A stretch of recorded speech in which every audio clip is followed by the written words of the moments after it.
Hello guys, Ugok Anime PH nga pala. Ngayon nga ay pag-uusapan na natin ang Chapter 5 ng Dragon Ball Hawkeye. Pero bago ang lahat ay mag-like na nga kayo sa ating video, malaking tulong na nga ito sa akin. Bago ko nga ito simulan ay mag-recap na nga muna tayo sa last chapter ng Dragon Ball Hawkeye. At sa last chapter nga ay ating nakita na pinuntahan na nga nila Frieza itong hinahanap nilang Janemba. Ayon nga dito kay Frieza na kaya nga daw ng Janemba na tumalo ng isang God of Destruction, kaya nga balak na nila Cooler at Frieza na kuhain na ito. Dito na nga papasok ang Chapter 5 ng Dragon Ball Hawkeye. At sa unang panel nga ay ating makikita dito si Cooler na naghanda na nga para sa magiging laban niya, nagpalabas na nga ito ng sobrang lakas na chi. Habang itong kasama nga nila ay nakita nga nito ang lakas na meron si Cooler. Ayon sa radar nito ay umabot na nga daw sa 600 billion ang chi nitong si Cooler na talagang kinagulat nito ng husto. Salita naman dito si Frieza at sinabi nga nito kay Salsa na pagtuunan nga daw nito ng pansin ang gagawin niya mamaya at tignan nga daw nito kung kaya nga daw ma-measure ng radar niya ang lakas na meron siya. Naagad naman sinanayunan dito ni Salsa. Pero naisip nga dito ni Salsa na malabo nga daw ang sinasabi nitong si Frieza sa kanya. Sa moment na ito ay nagsalita nga itong si Cooler at sinabi nga nito na kaya pa nga daw niyang magpalakas pa, pero sa tingin nga daw niya na okay na nga daw itong kasalukuyang lakas niya para matalo ang mga ito. Salita naman dito ang isang demonyo at sinabi nito na ang lakas nga daw na meron ang mortal na yan ay kasing lakas nga daw ng isang celestial, kaya nga daw nakakagulat ito. Pero salita naman dito ang isang demonyo at sinabi nito na hindi nga daw, isa nga lang daw itong ordinary na mortal, kaya ano na daw ba ang gagawin nila? Tatawagan na daw ba nila ang boss nila?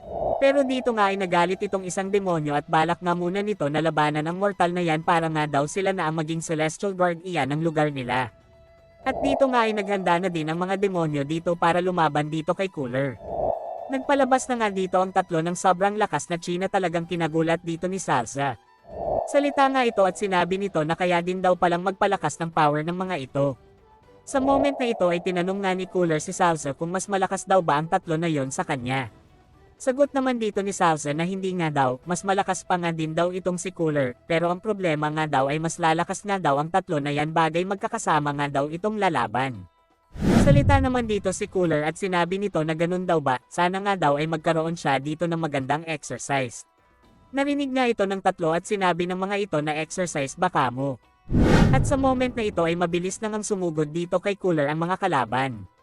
Pero nagawa nga dito ni Cooler na maiwasan ang mga atake ng mga ito sa kanya, hindi nga magawa ng mga kalaban na matamaan itong si Cooler kasi nga sobrang husay nga nitong makipaglaban. Dahil nga dito ay nagulat nga dito ang isang demonyo, pero wala pang ilang segundo ay tinamaan na nga siya dito ng isang solid na atake na nagmula dito kay Cooler.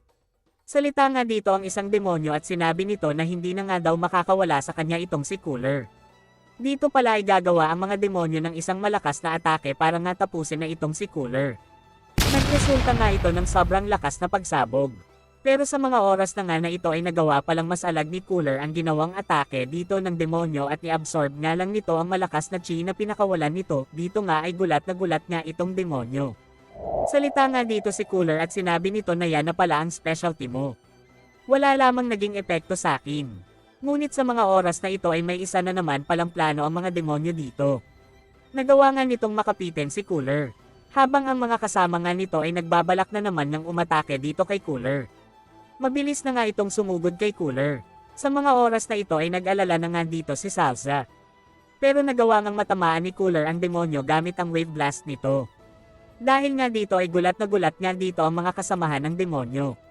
At sa mga oras na nga na ito ay wala nang ang awang tinapos ni Cooler ang dalawa dito. Sa moment na ito ay galit nga dito ang isang demonyo, kasi nga walang awa nga ditong tinapos ni Cooler ang mga kasamahan nito. Sa mga oras na ito ay nagsalita nga dito si Cooler, at sinabi nga nito kay Salsa na akala daw niya na malakas ang mga yon, pero bakit nga daw mabilis lang niyang natalo ang mga ito. Pero ayos na nga din daw ito. Matagal na daw kasi noong huli siyang makipaglaban dito gamit ang combat. Dito naman ay nagtataka nga itong si Salsa, ayon nga daw sa radar niya na malakas nga daw talaga ang tatlo na yon. Pero mabilis nga lang itong natalo ni Cooler. Salita naman dito si Frieza at sinabi nga nito na nagagawa na nga daw ngayon ni Cooler na makontrol ang lakas nito, at dito nga ay napapaisip na nga itong si Frieza, ang kinga daw nitong si Cooler ay katulad nga daw ng sa kanya, at baka nga daw magawa siya nitong matalo, kaya mas mabuti nga daw na obserbahan niya ng maigi ito.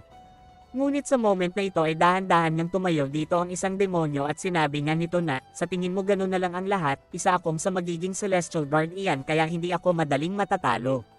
Si Cooler naman dito ay nagsalita at sinabi nga nito na ano nga daw ang mga sinasabi nito, kanina pa nga daw ito natalo pati na nga din daw ang kasama nitong dalawa, kaya kung ano nga daw ang nangyari sa mga kasama nito ay ganun nga din daw ang mangyayari dito.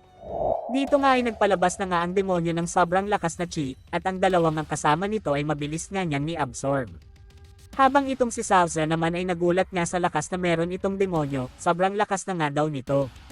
After nga ng ilang segundo ay matagumpay na ngang nakapag-transform dito ang demonyo at nagbago nga bigla ang itsura nito. Nagmukha na nga itong sobrang lakas. Sa moment na ito ay nagsalita nga dito ang demonyo, at sinabi nga nito na after nga daw niya ma-absorb ang dalawa niyang kasama ay siya na nga daw ang pinakamalakas na demonyo sa buong universe na ito, kaya ihanda na nga daw nito ang sarili nito. Dito nga ay nagulat nga itong si Salsa, habang si Frieza naman dito ay nagkaroon nga ng interes sa lakas nitong demonyo. Si Cooler naman ay nagsalita nga dito at sinabi nito na mukhang interesting nga daw ang demonyo na ito, wala pang ang ilang segundo ay sumugod na nga dito ang demonyo kay Cooler ng sobrang bilis na pag-atake, pero mabilis nga din itong naiwasan ni Cooler.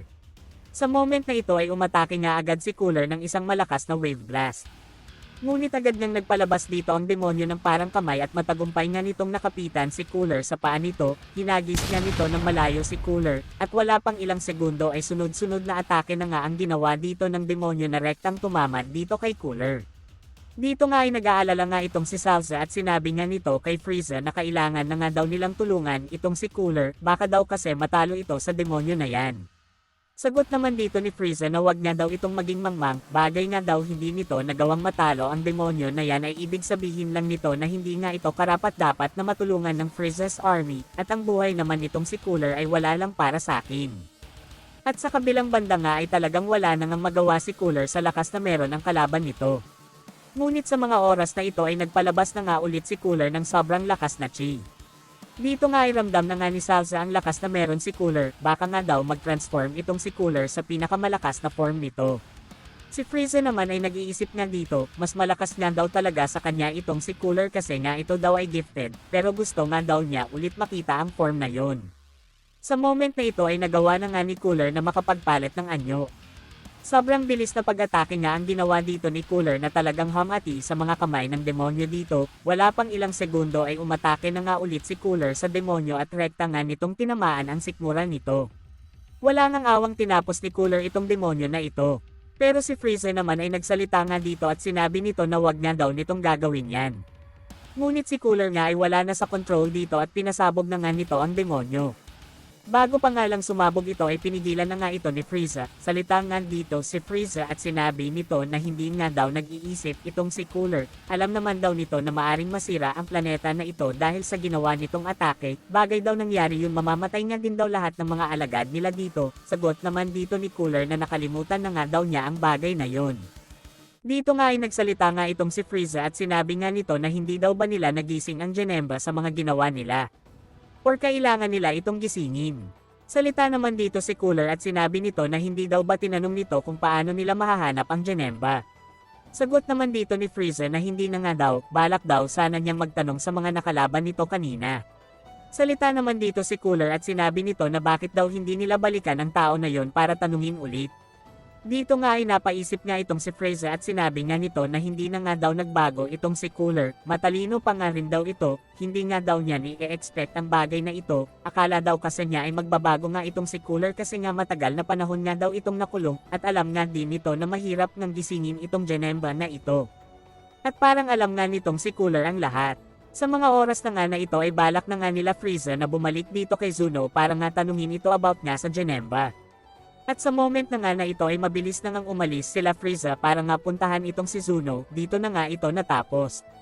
Like and share guys para sundan na agad natin ito, suggest na din kayo kung anong gusto nyong anime na atin gagawa ng content at i-comment nyo lang ito sa baba.